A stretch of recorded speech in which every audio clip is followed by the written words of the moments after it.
After months of campaigning, debates, and hype, the Republican National Convention has arrived in Cleveland. The GOP ticket in the race for the White House will be finalized this week. Crews have spent days preparing the Quicken Loans Arena for the big event. The party is expected to nominate Donald Trump for president and Indiana Governor Mike Pence as his running mate. Some leaders have already spoken at events in Ohio today. They include House Speaker Paul Ryan. He told an audience this morning it is time to come together. It is Trump or Clinton. That's your choice. And guess what? We have shown we've got the guts. We have shown we're willing to put our necks out on the line. We have shown we're putting the specifics on the table and that we're giving the country a choice. Ryan also said he expects a tight race right up to the November election. He told the audience to brace for a tough campaign. And our coverage of the convention continues with a closer look at Florida's impact on the presidential race. Yeah, of course, Florida is a major battleground state. Some local and state lawmakers are in Cleveland, too. And so is News 6 anchor Ginger Gadsden. She is live right now at Quicken Loans Arena. Ginger, you spoke with Congressman John Mica. I saw on Facebook you were sitting right next to him on the plane. What did he tell you?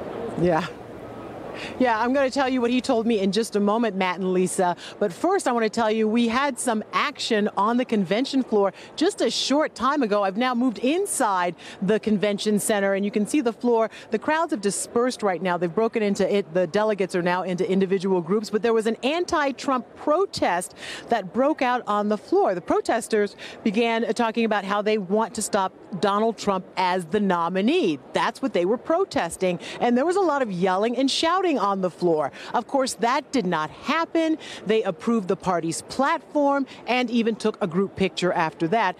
And it comes a little more after 24 hours that I had a conversation with Congressman Mica, and he said he feels the party during this convention is more unified. Take a listen. And you feel that everyone will come together and rally around the nominee? I feel very good about it. Exciting. There's people who were for some various candidates now sort of gelling, all coming together. And that's part of the process. But it's no different if you read history than what's taken place in the past. You do have a different person at the head of the ticket who has a different kind of background and not political. And I think that's refreshing to many people from the outside. But we'll see. We still got a long way to go before November.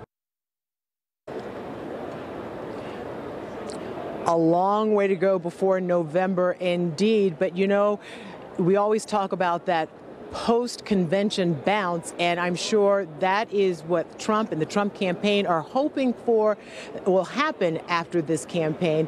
But, you know, we talked about party unity, and he says he feels like everyone is gelling, but you would not be able to tell it from that protest that broke out on the floor just before 5 o'clock, and there were people shouting, "We want Trump," and you almost expected Donald Trump to walk out on the stage. That did not happen. Now, coming up at 6 o'clock, I talked with former Orange County Mayor Rich Crotty about safety, not only in America, but in Central Florida.